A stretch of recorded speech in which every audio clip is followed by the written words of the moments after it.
Hi, I'm Ruby, the podcast editor, and this is the NEP podcast. I hope you've enjoyed today's episode. We're going to be talking about placement years.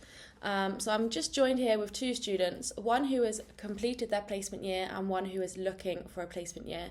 If you guys want to both just introduce yourself. Hi, I'm Madeline. I'm now in my final year doing economics and politics at UEA. I've just come back from doing a year-long placement at Oxford Economics. Hi, I'm in CCAN and I'm a second year undergrad studying economics, currently looking for a placement. So the first question I want to ask you, Maddie, was how was your placement year? Just very generic. How was it? How did you find it? I'd say my placement year was really, really good. I loved it overall. Obviously there were bits that I found challenging or hard and struggled with, but I mean, I loved it. I think it was a great year. I learned a lot and met some really amazing people. So, do you just want to go into what you found challenging first of all? Yeah, dive in deep.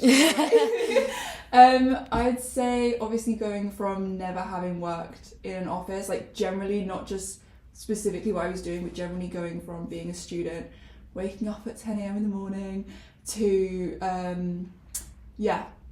doing a 9 to 5, working with actual adults with tons and tons of experience and learning a lot, because obviously I could use my studies and the stuff I'd learned in economics here, but it's very, very different when you're actually publishing reports for clients and stuff like that. Did you find that a lot of your skills were translatable to the workplace, or would you say that you learned more whilst you were there? I'd say the thing that translated best was the economic theory, because I think that was a massive benefit that my placement was at an economic consultancy firm. I think a lot of placements might not as directly translate as mine, but I was researching and doing analysis on interest rates, inflation, GDP growth, like the stuff I was learning in microeconomics directly translated to what I was doing. I think softer skills like communication, time management and that stuff, maybe not as much, because it's completely different when you're emailing a client to, messaging a friend or something like that, and having real deadlines with real consequences that you can't get a 7-day extension on. It was very, very different. So obviously you've completed your placement year. How did you find the placement, as in when you were looking for places to go? How did you find that process? It was tough. I was a bit stressed, but luckily I got my placement in November, so it was only 2 months of lots and lots of psychometric tests, which are tough, and you have to be quite resilient and get through them, and the repetitiveness and the rejection and the ghosting, like it is a lot, but I think definitely worth it. At least I found it worth it. So I applied to 15 different firms. I made it to the final stage of 3 of those, Volkswagen, Government Operational Research Service and Oxford Economics, and then I got offers from 2 of those, and I accepted Oxford Economics. I actually had a bit of a weird thing with that, so I originally interviewed for a role in the industry team in London, and then I got an email basically asking me to interview for a different role in Oxford. So like a semi-rejection, but then I interviewed for the second role and I got that one. So yeah. So in CCAN, you're currently looking at placements. How is the process for you at the moment? Obviously this is a couple years on now from when Maddie you were looking, so what's it like now? I just think it's really difficult, and I'm a person that once it gets really difficult, I'm I don't want to do it anymore, and I just feel that I don't really need to do a placement to do well in the field of economics. Talking to other people who are also trying to do a placement year and realising that they don't need to do a placement has also got me thinking. So I've been more in tune with looking at spring weeks and doing internships and stuff. So that's my experience of looking for placements. Maddie, what's your response to that? Obviously you have the year in placement, so what kind of values did you take from that, and why have you done a year in placement as opposed to maybe some spring weeks or internships?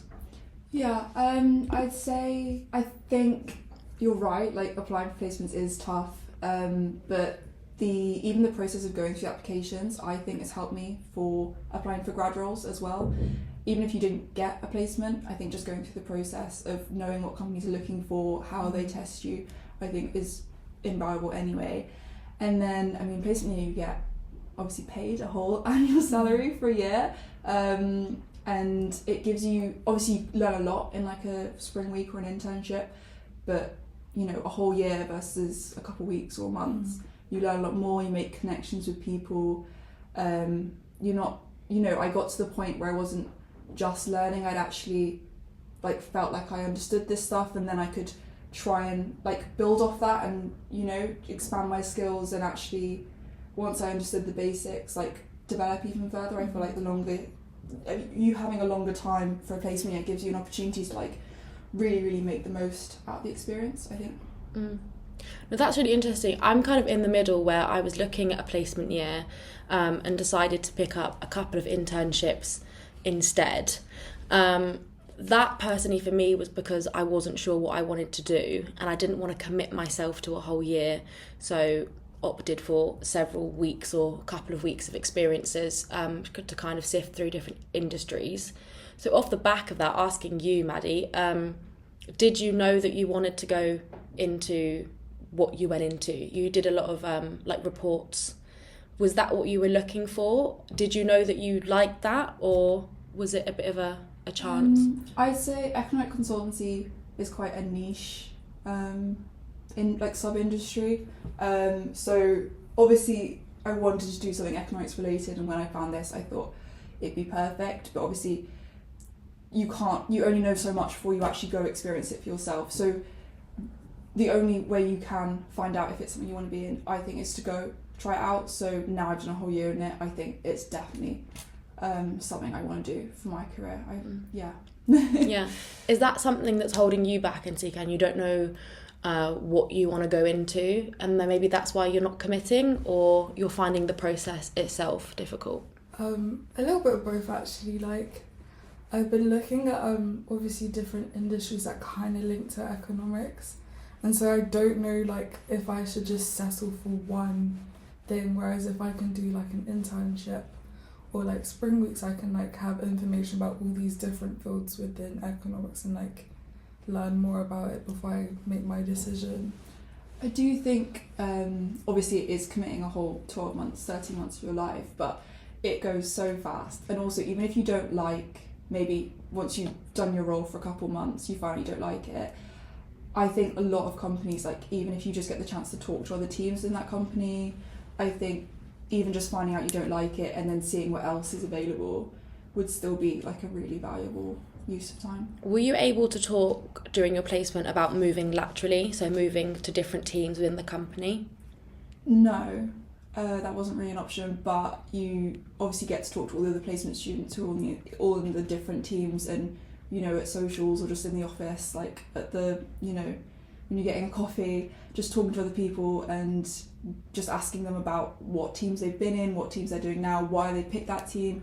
Like even just getting to be in the office and talk to people, you learn so much about other opportunities are out there and, you know, challenges or benefits of doing different roles.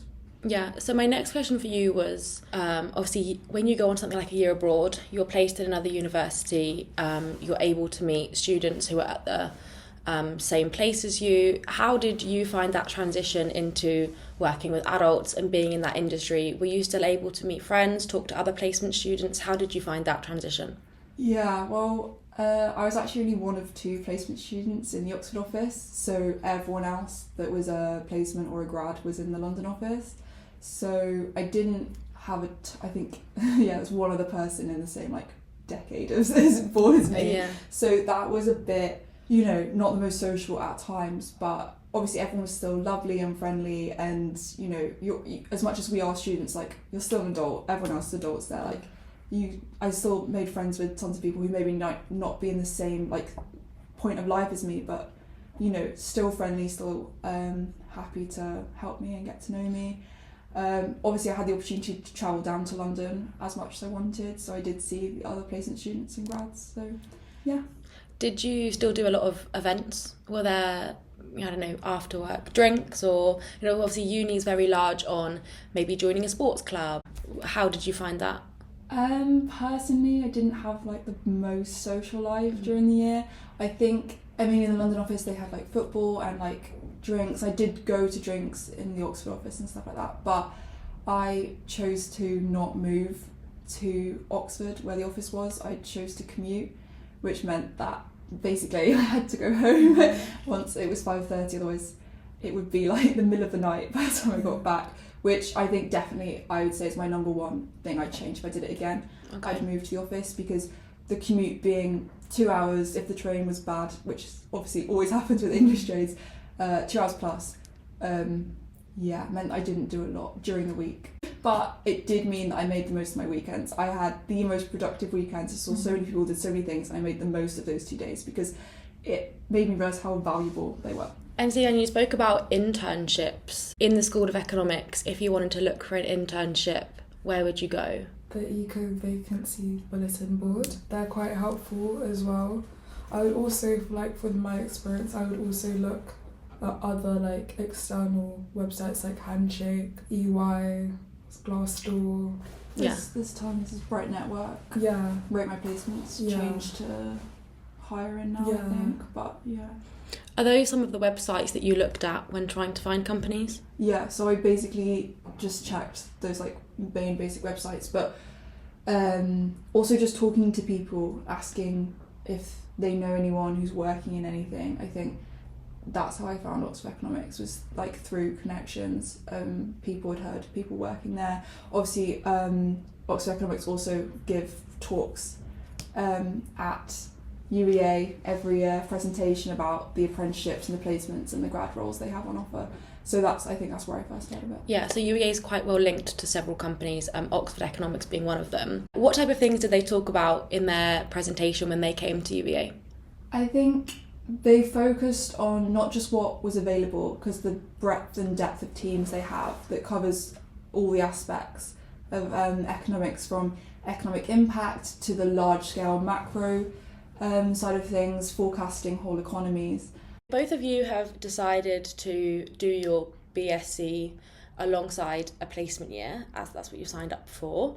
So why did you choose a placement year over a year abroad? Maddie, you've had the experience now, so what would you say? I think obviously the placement year just gives you skills that you can add to a CV that a year abroad wouldn't. I got the chance to gain experience with Excel, EViews, Python, writing reports. I'd been on client calls. Like you don't get that in a year abroad. Yeah. Would you find that the most valuable bit was maybe that connection with the clients? Yeah, connection, just not just with clients, but with people in the industry that you want to work in, getting to talk to them, learn from them, their experiences. The most valuable part, I'd say. What are the main couple of things that you'd say it adds to your CV that makes you stand out from someone who hasn't done the placement year? I guess just knowing that you can prove that you have experience, that you've worked in a professional workplace successfully. You know, you can dress appropriately, talk appropriately, you know, turn up on time, like the basics of, you know, something you can't get when you're studying. And then being able to apply what you know for a non-technical audience. I know that like the assessments here, they try and teach that to you, but doing it in practice is always going to be better than in theory. Yeah. So hearing that, and Zikan, what's then your thoughts about placement year next year? I don't know, I feel like I recognise the importance of doing a placement year, as I've signed up for it, and I wanted to do it because I felt like that was the one way and the easiest way to put yourself forward within the working world in whatever field you want to like move forward with. Mine is obviously economics, but I feel like as I go through this whole uni process and talking to different people, whether it be students or like people that I know from like family members and stuff, they do say that it is important, but you don't necessarily need it to do well in whatever field that you want to do. So I think I'm kind of on the fence with it right now. and I think I should try and make a decision very sooner than later. Yeah, I suppose as someone, I'm a bit of a middle ground in between these two kind of opposing opinions maybe.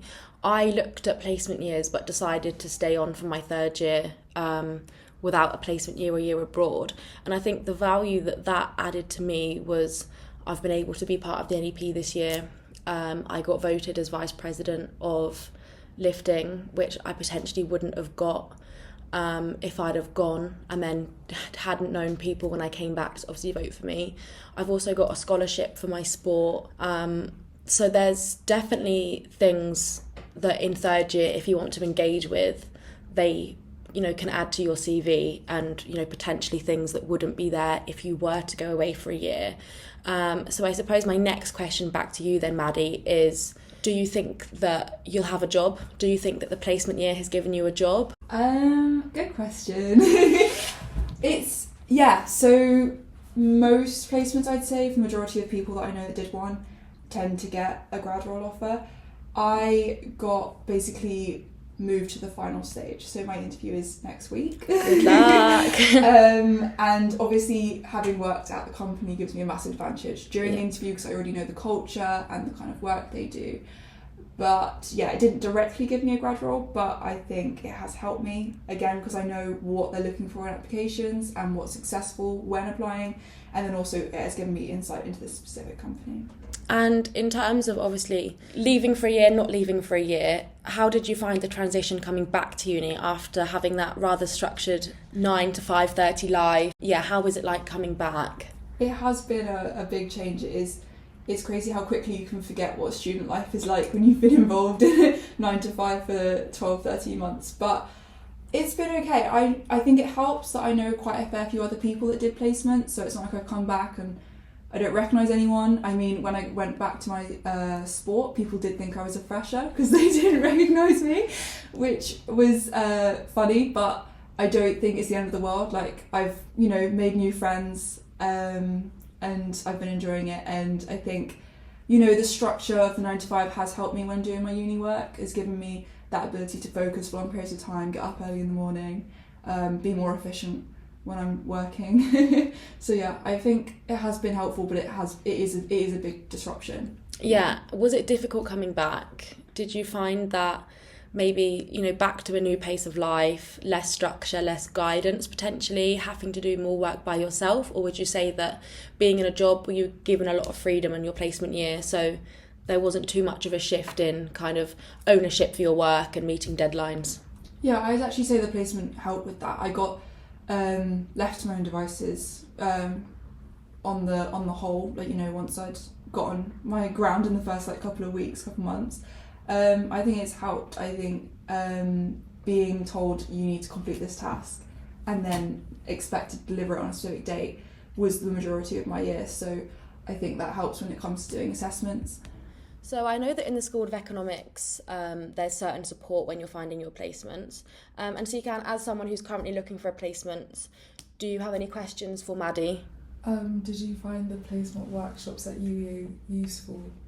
Yeah, I think they go through your CV, what to write in a cover letter, the kind of assessments that companies often give, which was helpful. I think we did an example assessment centre day, which I did find really interesting. The kind of questions they ask can be a bit, left field, so it was good to have some preparation for that. I think it's also really nice to see who else in your cohort is looking for a placement, so you can ask each other if you're applying for the same thing, or companies that you might not have heard of.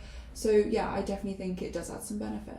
How did you handle the stress and rejection of the placement applying process? Yeah, I think you definitely have to go into it accepting that you are going to face rejection, or even just ghosting when they don't even bother to reject you. I think knowing that it's definitely going to happen, and then knowing it's not personal, they're getting thousands and thousands of applicants, they have to sort through them somehow. It's probably not even a real person looking at it until you at least get to the final stage. And just knowing that there is a role out there for you and the right one will come because it will suit your skills and what you're looking for, I think is really important to keep in mind. What was the most challenging part of the process when applying for a placement? I think like you said, the rejection and the having to fill out the same details and the same forms every time, repetitive. So definitely like having to build that resilience. But I think important thing would be to remember that you're just building up your skills and your experience, because I found tests really hard to the start, but the more and more I did, the better and better I got at them. So I think you always have to look at the repetitiveness and the applying over and over again as a good thing, because it helps build your experience at it. So just to finish up the podcast, I want to ask you, Maddie, would you recommend the experience, and what your advice would be to those currently looking for a placement year? I would definitely 100% recommend the experience. I don't think there is a better way to get work experience before you graduate. Being able to do it for a whole year gives you such a good opportunity to build those connections, get to know people, make the most of the opportunities available to you. I think the most important piece of advice I give someone who's going to do a placement would be to ask for feedback on your work, because they don't expect you to know everything, and you are going to make mistakes. So making sure you ask people who are more experienced than you what you can do better was definitely the best way to make the most of that opportunity. Perfect. Thank you both for joining me today, and good luck NCCAM with your placement searching. Thank you. Thank you for joining today's episode of the NEP podcast. We will have more podcasts like this in the weeks to come, looking at employability, the different types of subjects that link with economics, and we hope to see you at the next one.